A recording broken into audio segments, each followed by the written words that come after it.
Well, so in the world of movies, in the world of film festivals, life comes down to a few moments. The discovery of a film, the discovery of a voice, a truly unforgettable movie watching experience that you will never forget. Seeing Call Me By Your Name at Sundance this past January was definitely one of them. And now you see why. What did you think of Call Me By Your Name?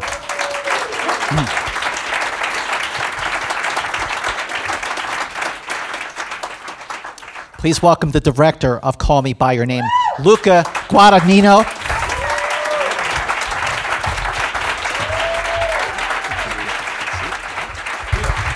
Please welcome film stars Michael Stuhlbarg,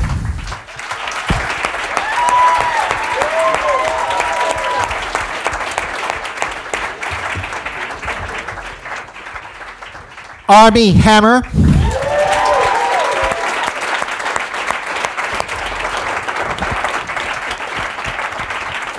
and Timothée Chalamet.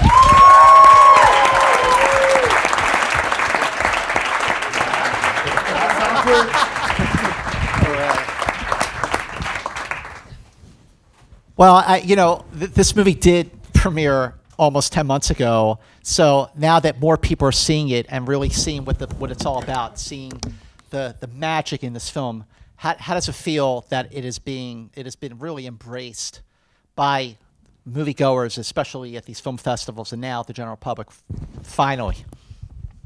Let's start with you, Timothy. Oh man, it's very overwhelming. It's super gratifying. I don't think any of us had it in our heads while we were filming it, even though we were, giving it our all and trying our hardest. I don't think any of us expected this kind of reaction and the kind of reception we've been getting. So, particularly as a young actor, it's very overwhelming, but I'm loving every second of it. How about you, Armie? Well, it's better than a sharp stick in the eye.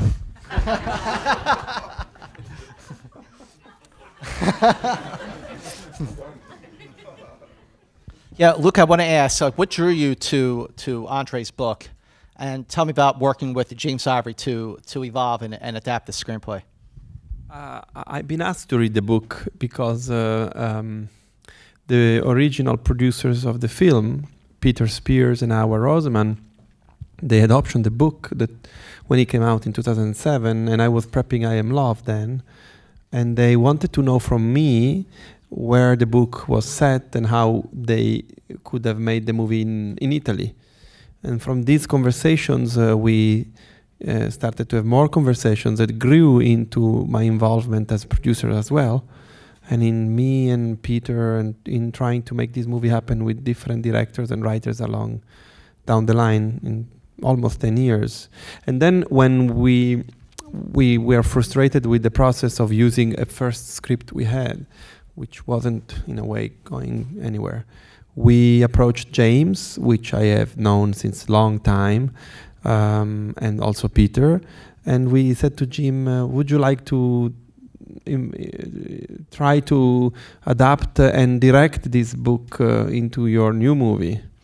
And he said yes. So James and we started working on the script in a sort of going back and forth from Italy and New York. We did it almost for the pleasure of doing it. There was even not a contract. And once we got the script done, it was good. And people started to like it. And we tried to make it happen for Jim to direct it. But it was a more costly film.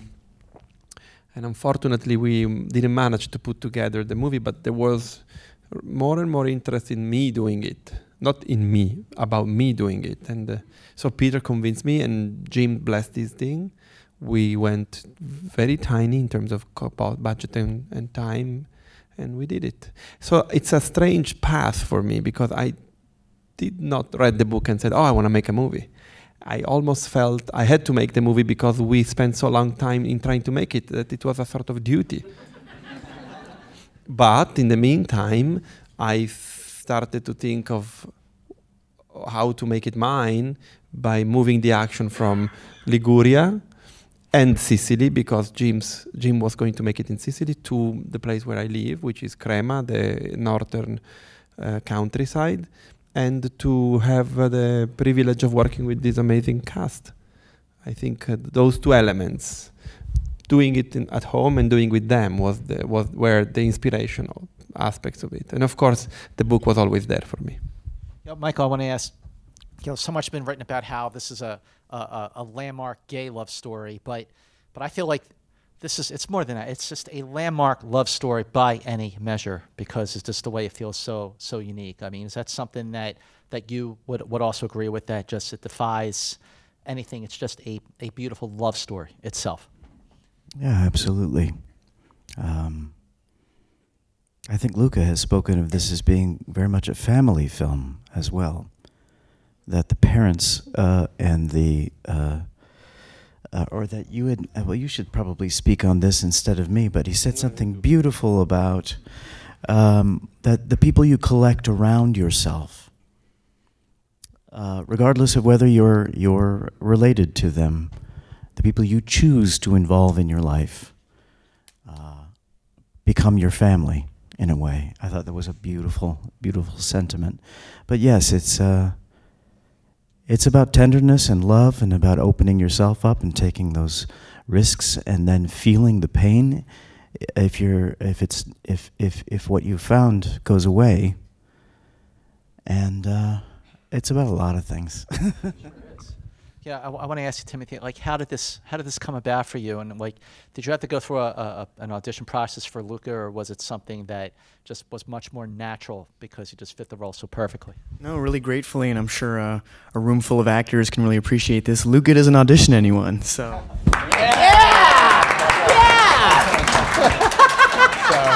So it was off a meeting, and I met with James Ivory too, who we alluded to earlier was a producer on this, but I met with him when I was 17, and I was turning 18. I think there was a desire to do it that summer, but it didn't happen. And then the summer after that, and it didn't happen. And then finally, that third summer, it did happen. But I guess you get a certain feeling over time, or a certain anxiety that it's never going to happen. But finally, it did. You know, Armie, first time you read the screenplay, like, what was your first reaction to it? And like, was there? This is really new territory for you. It's something like you've never done before. Like, was it exhilarating? Was it a little scary? It was both. I mean, to make kind of light of it, I think my first thought was, that guy just fucked a peach. Wow. And then once I kind of swallowed that pill, I was like, this is one of the most beautiful love stories I've ever read in my entire life. And then my wife read it and said, this is one of the sexiest scripts I've ever read. I guess she likes peaches too.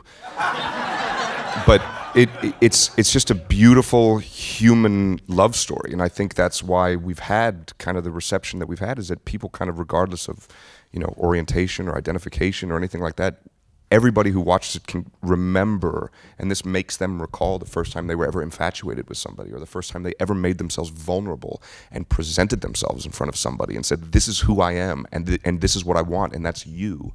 And to have that received and then reciprocated in such a beautiful human way, and just the progression of how their emotional lives grew between the two of them, it's something I think anybody can relate to. And that's a really humanizing part of the story, is that, I mean, the countless heterosexual people have come up to me and go, that reminded me the first time I fell in love too. Absolutely, absolutely.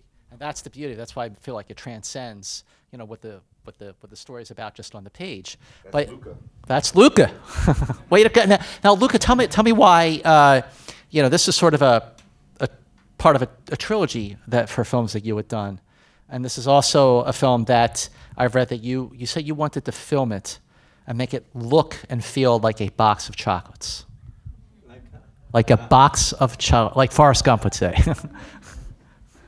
No, I mean, I think we all share this experience of falling in love for the first time and being confused. I have a niece that is 17, and she fell in love for the first time 2 months ago, and she asked me why I feel pain in my stomach, and you know, like, that's the most thrilling and entertaining and wonderful emotion you can feel, the heartbeat, the pulse.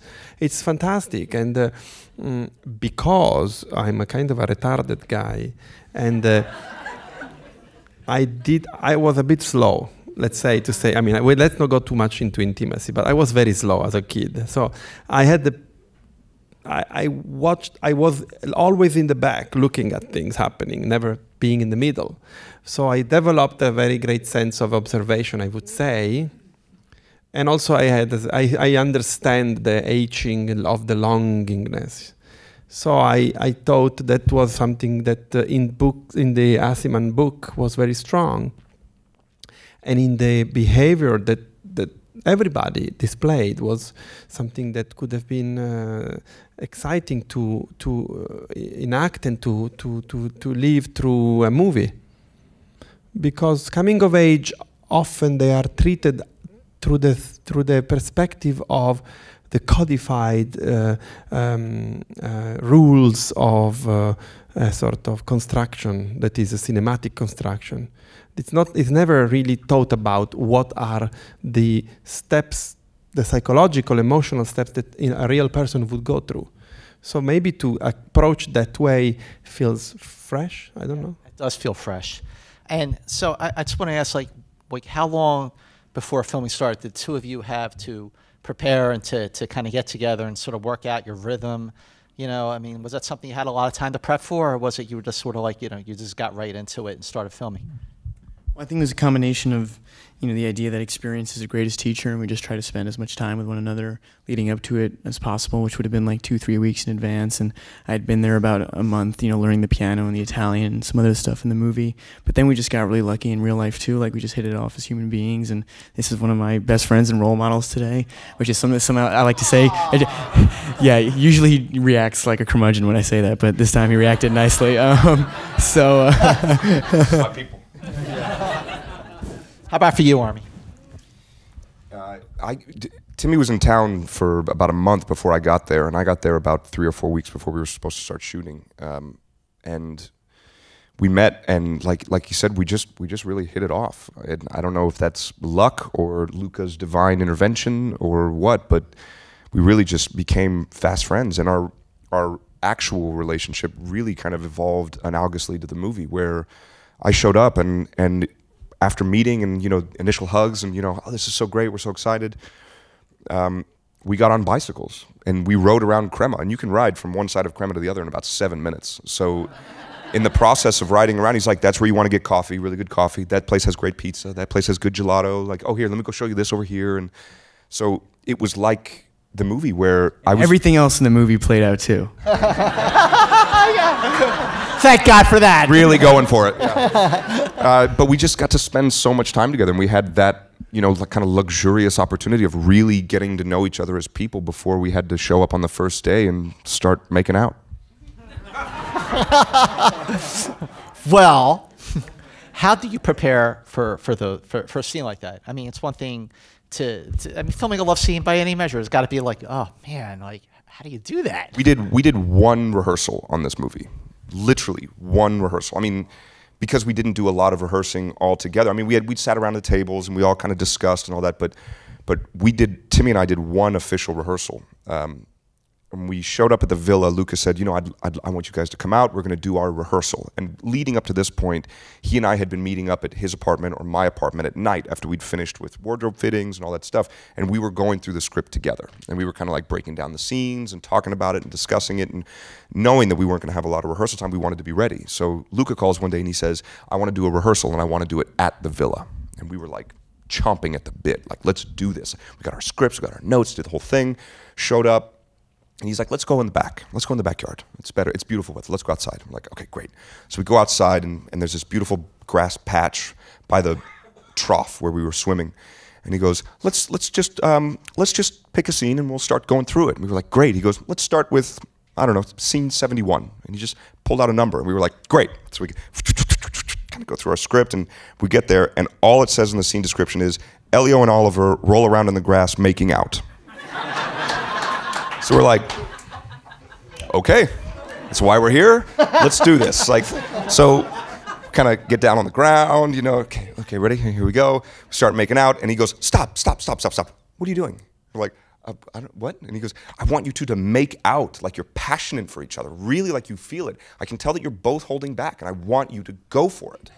We're like, you know what? You're right. that's why we're here. So let's go for it. So we start making out, and then we're making out, and we're making out, and we're making out, and we're making out, and it's going for a long time. And I remember we kind of stopped and we look, and Luca had just left. So he just left us making out in the grass, and that was our only rehearsal for the film.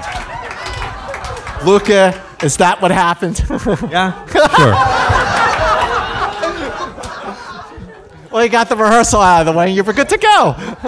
They were cute. Yeah, Michael, I want to add your performance as Mr. Perlman. I mean, he's he's a good man. His love for his son is absolute. But the speech he gave at the end of the film.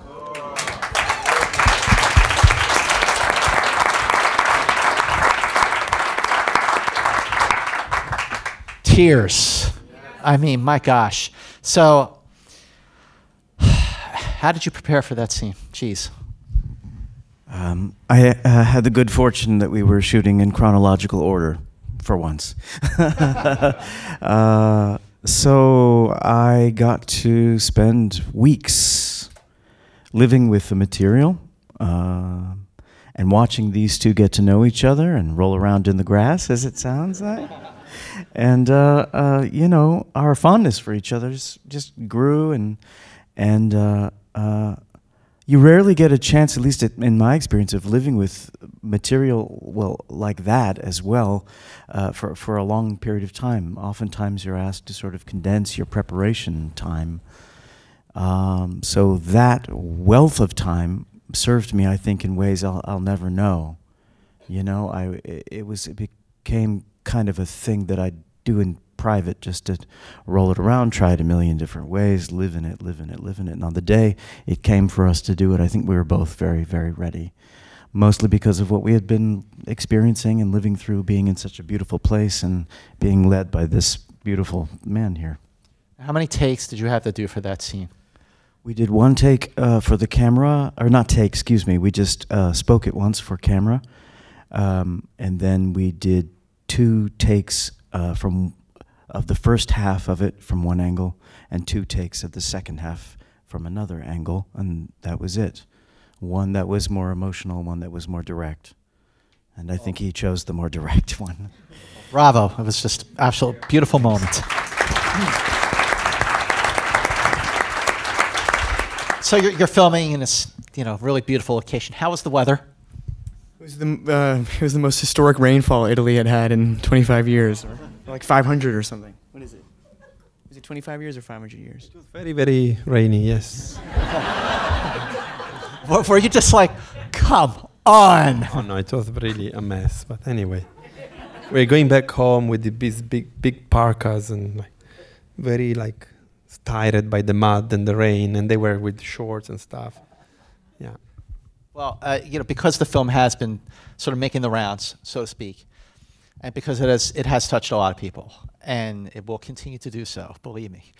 Like, what are some of the reactions you got, whether it's from, you know, journalists or critics writing about them, to maybe people who came up to you after a screening, after a reception? For me, it was the first screening at Sundance, and somebody raised their hand and they said, you know, that Michael's monologue at the end of the film, that as a gay man, that was the father they never had, and that was the father they really needed. And hearing that was, I mean, there's so many auditions you go on, and so many, you know, even things that you're in sometimes that aren't effective. So, and then you hear that and you think, oh my God, like that can, there's a possibility to really affect someone with this. I think the greatest thing that I remember kind of hearing about this is someone, I don't know if they tweeted you or Peter Safran, or not, Peter Spears, the producer, but they said, I watched your movie and then I went home and came out to my parents. And it was just like, you know, it's like that thing of, you know, you don't want to be naive and think that movies can change the world, but this movie changed that person's world, you know, and that's, I guess, like the higher point of, you know, the art form that we do is, you know, challenging people's perspective, you know, challenging their ideas and their thoughts about how the world works. And that person was so encouraged and found such strength, probably in what Michael said, to go home and say, you know what, I know who I am and I'm okay with that. And I think that's really powerful. How about you, Michael? What was some of the reactions that you got that stuck with you? It's, well, you know, just the generosity of people who've been seeing the film, honestly. People are coming up and just very moved. And that's all you can ask for. I mean, we do this to communicate with each other, to make each other laugh and think and cry. And we go into these dark rooms and we show these things, and it brings us together for a while. And what a beautiful thing. And people have just been so generous, you know, talking about their own experiences, and that's something that I hold very dear and I don't take for granted at all, because it's rare. Really well-told stories with artistry by magicians, you know, are rare. So I just feel lucky. Yeah, I want to ask, like, how did making this film really challenge you, and how did it change your direction of your career moving forward? I don't know about my career, because I don't really have any delusions of grandeur about how much control I really have. You know, you really only have the opportunities that are sort of presented to you, and you just have to do the best you can with those. But I can tell you with 100% confidence that it changed the way I'm going to raise my kids in terms of acceptance and all that. Wow.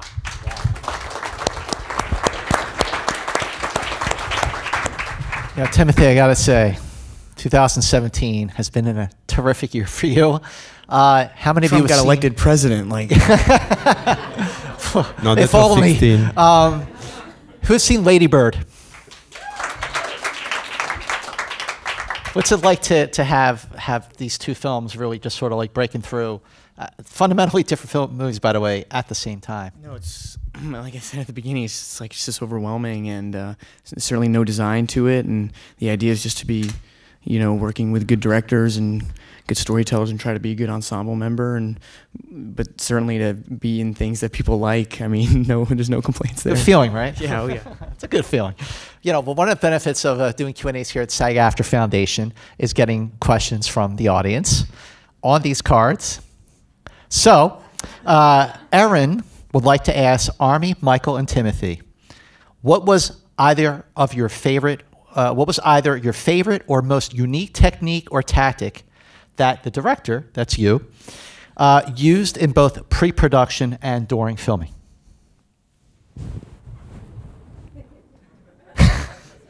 I don't know if it's a technique or a tactic, but he did say to us at our very first read-through that he wanted us to think of telling this story with love and light and buoyancy, and as if it was one of those most idyllic summers that, if we were lucky, we had when we were growing up, that moved us or changed us, or we fell in love for the first time. And given some of the dialogue that I had, that in places was quite ponderous or professorial,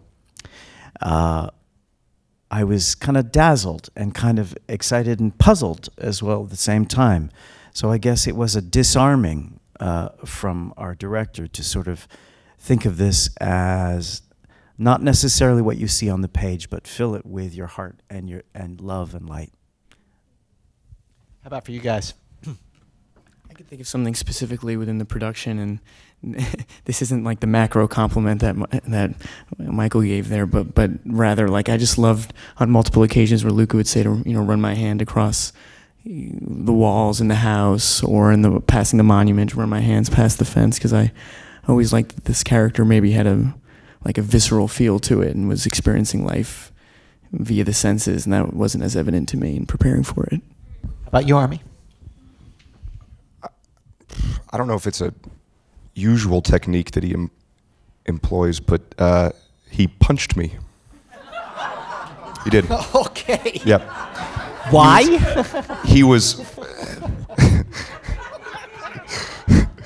I think he was frustrated with my lack of performance in the scene. Why? I don't know. Like, we had a very beautiful, complicated relationship, the two of us, full of its ups and downs. I just discovered from his wonderful wife that he was going back home and saying, "I'm gonna kill him. I'm gonna kill him." It was a beautiful, complicated relationship. And on the waterfall scene, we only had one take because it's not actually a waterfall. It's a hydroelectric dam. And they can unleash the floodgates once. And it costs like $7,000 or something like that. But it was the kind of thing where, because of the size of the film, they're like, we can only do this once. So we were kind of rehearsing, and Luca was like, this is the look I need from you. I need you to turn around. I need you to give me this thing. And it was really, really high stakes because we had to hike with all of the gear for hours to get up to that point. Everybody was getting stung by poison ivy and nettle, and it was really raining and miserable. It was a really tough day of shooting, and I guess he had a crystal clear vision, as he does, because he's a genius of what he wanted, and I guess I wasn't really giving it to him. And he went, just do it! Boom! And he hit me with both hands. And I think we both just kind of went, what? And then he turned around and walked away. And then... I was watching in the corner like, what? Yeah. But it worked, I guess. It's the Bill Friedkin technique. You know, in The Exorcist. It was effective. He couldn't get the performance from the real priest who was playing the priest who was doing the extreme thing to the Father Carras, and he goes there and slam him in the face and leaves and say action, and the guy was trembling. How long? I don't believe in these techniques. How long was your first take of this movie? Your first cut? It was quite long, yeah. If all the scenes put together, the entire film shot put together was 3.5 hours, maybe more. 340. There were many scenes that they worked. Some were quite great, but we had to find a different pacing. That's gonna be Maybe a hell of some a of those DVD. scenes we're gonna use them as flashback in the sequel. I'm serious. I'm serious. Wait and see. This next question is from Anne-Marie Fox. Hope you got to be here. Why don't she ask the There you question? are. Okay. Hi. Can she So speak the question is for Luca. Luca, it's okay. We'll wait. Go into the bathroom. Luca, your films are consistently infused with moral fiber and food for thought. Do you look for this when choosing material, or is it inherent in your directing style? Well, I guess that I am very aware of the trappings of a constructed fiction, and I try to run away from it as much as I can. So probably that is also it's like a sift, you know, like that takes things down, and only the ones that are at least resonate for me as not edited, but actually like material that has an energy that is raw. It stays, and then I elaborate on it. I also want to ask you about the music. It is so beautiful. It is so beautiful. How did you come to pick the score, so to speak, and also the songs? Well, there is not a score because we use the classical music. I thought that Elio, being a great pianist in the making, we had to be close to him. That was my way to be close to the idea that in the novel the story is told from him. So we selected pieces of music from the very wide range of classical pieces of music for piano, from Debussy, Ravel, to John Adams, which I've been working with for now 10 years, and Sakamoto. And we thought maybe this is music that Elio knows, that he plays, that he likes to listen to. And the first piece of music you hear is the Alleluia Junction from John Adams. That music was always in my mind for this film. And then we wanted to have a soundtrack for the period, the place, 1983, Lombardia. So we wanted to have something that was very precise, and we made a very precise investigation of what was the music of the time in that period, in that place, in those radios, and we sourced some of this music with the great Robin Erdang, my music supervisor, who is here in LA. And finally, I wanted to have a sort of new voice in the movie that could envelop the film and give the movie a sort of final wrapping. And I thought of Sufjan Stevens, the wonderful Sufjan Stevens, who is such a great artist in its own merit. And I wanted to invite him in the movie as a voice. I spoke to him about the film, about the book, about the characters, about the texture I was looking for. I may have told him that I wanted to make an ideal.